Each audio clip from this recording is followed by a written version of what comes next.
Hi, everybody. This is Jeffrey. This is Red Color. And this is Tarot Tuesdays. Even though I put them up whatever day of the week I feel like it. So we are up to the Queen of Wands. Nice card, right? Very nice. Okay, so it's our first queen. Queens are about patience. All queens are about patience.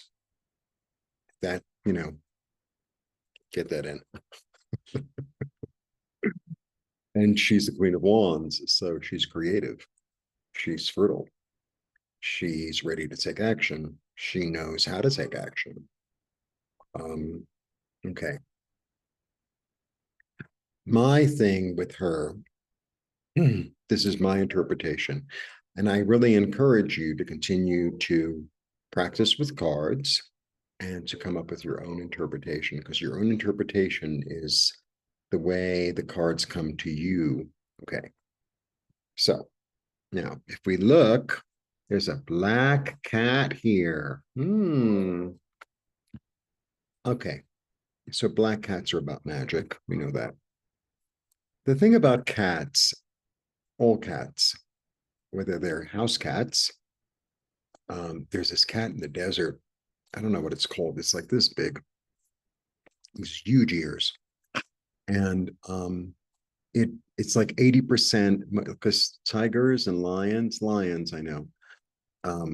It's like 50% of the time they get it. Cheetahs also, it's like 50% of the time they catch their prey. But there's this little cat in the desert. I guess it's called the desert cat. I think they're in Arabia and stuff. It's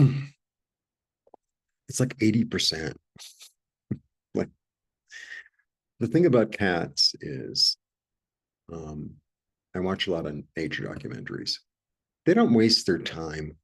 They're really, really good at being predators. So what they do is they get themselves in the right position and then they pounce. They don't waste time. They don't waste time. A jaguar will be in the brush on the side of the river until a caiman comes along. A leopard hangs out in the tree, not all the time, but a lot of the times. It hangs out in the tree waiting for some poor deer or whatever to come along. And then it's like, I'm just going to fall out of the tree right onto this thing. They don't waste their time. So there's a real sense of calculation. And this morning I was thinking about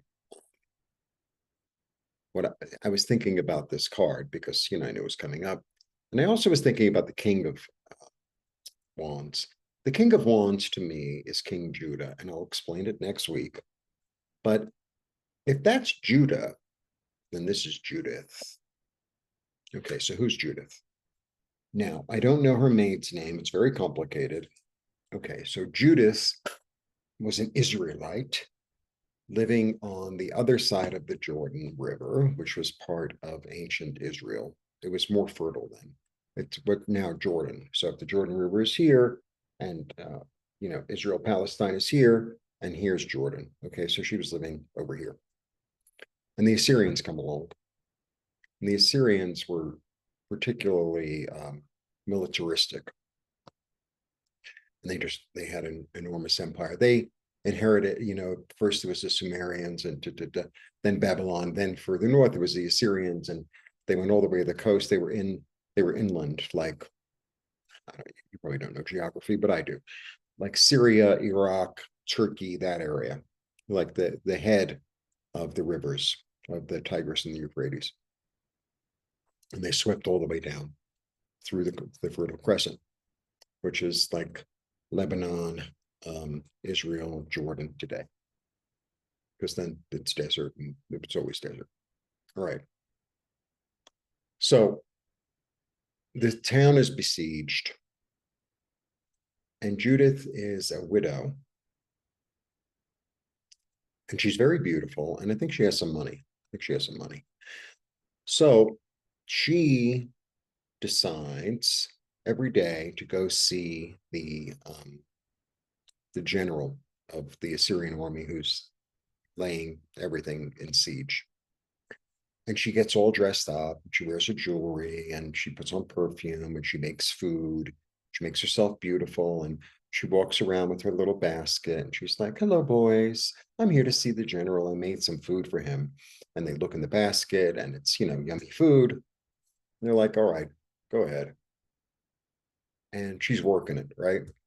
And she goes and she keeps on going. She keeps on going. And with her maid, probably her slave.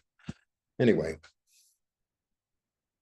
I don't remember the slave's name or the girl's name or the maid's name or whatever.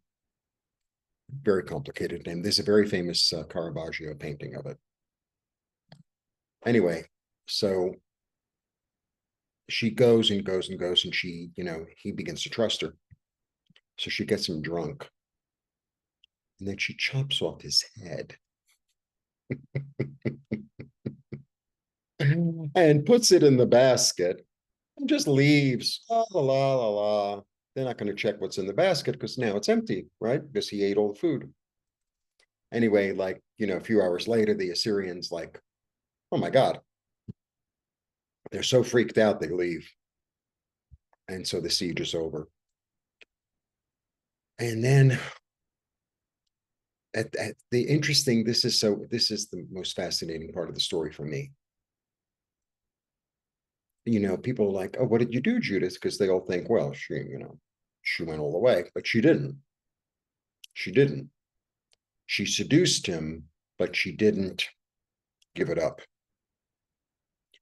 And so she says, "He did not defile me," right? So basically, she's saving her own face, but she's also saving his face, right? She's not saying, "Oh, he was a rapist and a murderer." She doesn't, she was like, he was doing his job and I did mine, right? So there's a certain, so first of all, in the story, think about that, right? She's really creative. She used what she had. She had her beauty. She had some money. She knew how to like put dates in the thing or make whatever she made. She knew how to like, she knew how to use her assets wisely, right? Without overdoing it, without giving herself away. So there's a certain calculatedness to this queen, and there's a certain creativity to this queen, and there's a certain self-respect to this queen. Very interesting, right? The other thing I see, because it's the cat, right? The cat always knows. The cat is just going to sit there and wait for the mouse to come by. And when the mouse comes by, the cat's going to swipe. But I'm not moving. I'm not moving because I know the cat's going to be here. And I'm patient. I'm patient and I know when to act. So there's an element, to me, it's queen of timing, the queen of timing. So, it's as, you could read it either like act now or wait till the right time. You can go either way with it, depending on the other cards. Okay, now I wrote down a few other things because I don't want to forget anything. Because sometimes, okay. Okay, so the Queen of Wands, she's patient, she's insightful, she's perceptive. She knows how to like get what she wants in a creative way, right? She knows how to like work her way into a situation, but in an elegant, graceful way. There's a lot of elegance and grace with that card. Okay. More so than the other queens. More so than the other queens. Okay. She's understanding. She's a good listener. She's a good diplomat. She knows how to like, she's a good diplomat. Her and the King of Cups are really the diplomats in the deck. She's very graceful. She's a mediator. She's a mediator. It's almost like, she sits there and someone says, "I have a good idea for a business." And she's like, "Okay." And then someone else comes along to her and says, "I've got some money to, invest." And she kind of puts them together and says, "Oh, this sounds fair. And this is fair to you. This is fair to you." There's this element of balance in a certain way with her. She's very eloquent. She's a good communicator. I can't read what I wrote. She's quiet strength. She's resourceful. She's resourceful. So, like you have the resources. Because I don't read cards. It's like, oh, there's an older woman who's really creative. Maybe she's an artist. Maybe she's a businesswoman. I don't read it like that. I read that as you. Okay.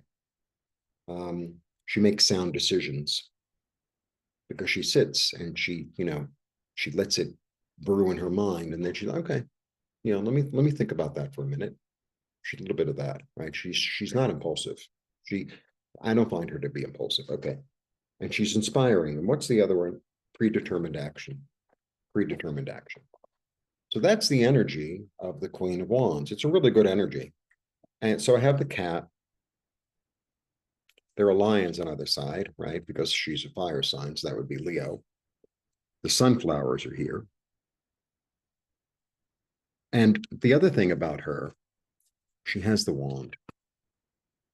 Anyone has the wand has the power. Whoever has the wand is in charge, right?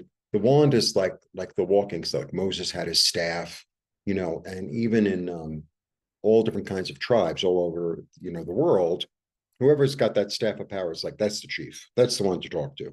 That's the one who says, this is the law. So it reminds me a little bit of Athena.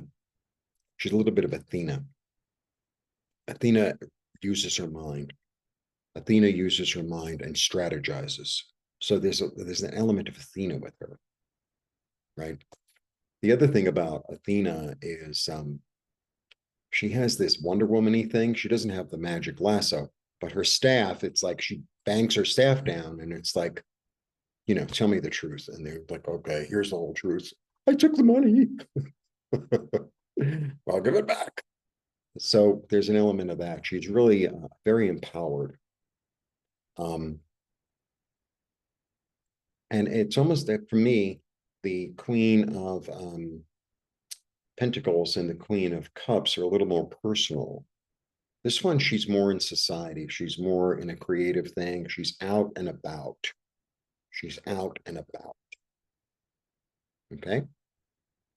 And because the Queen of Wands is alone, the Queen of Swords is alone. She's a widow. It's different.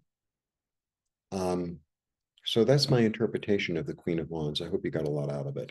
But I think the really important thing is, you get a general understanding, like maybe 3 of the words that I used. You say, okay, I'm learning how to read Tarot. And maybe I'll say, okay, she's elegant, she's graceful, and she's perceptive. Let's say you use those 3. So that'll be your general. But then, there's all these subtleties with all the cards. And as you read, they all begin to talk to you. They all begin to talk to you, in my humble opinion. So that's that. I will continue next week. And this week, hopefully, today is Labor Day.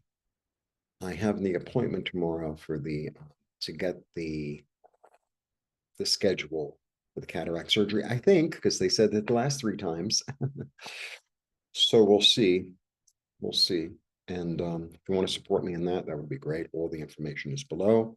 The other thing I wanted to say is Nancy and I are going to begin the Tarot classes sometime toward the end of September. We don't have an exact date. And, some people are on the fence and and we like to limit it to 10 people. Because otherwise it's just too much. And it's a 6-week class. Nancy and I both teach it together, which I think is a really valuable asset. And we go through numerology, we go through every single card, we go through the Fool's Journey, which is the majors, the whole story. And then we get into the numbers, we get into what kings mean, what queens mean, what ones mean, what twos mean, blah, blah, blah, blah, blah. And then we teach you how to, do 3-card reading, 4-card reading. And then afterwards, it'll be compulsory, but we're going to do a few weeks of continuing classes to practice, right? Because we don't just leave you, oh, here's everything, have fun. It's like, no, start practicing. All right, so that's the story. So if you're interested, you can contact Nancy at crystaldirections with an S.com and say, oh, hi, Nancy, I saw Jeffrey's video. I'm interested, what's the date? Like, can I dress like the Queen of Wands every week? Absolutely. Absolutely. Sure, yeah. Right. That's that. Blessings and see you soon. Bye.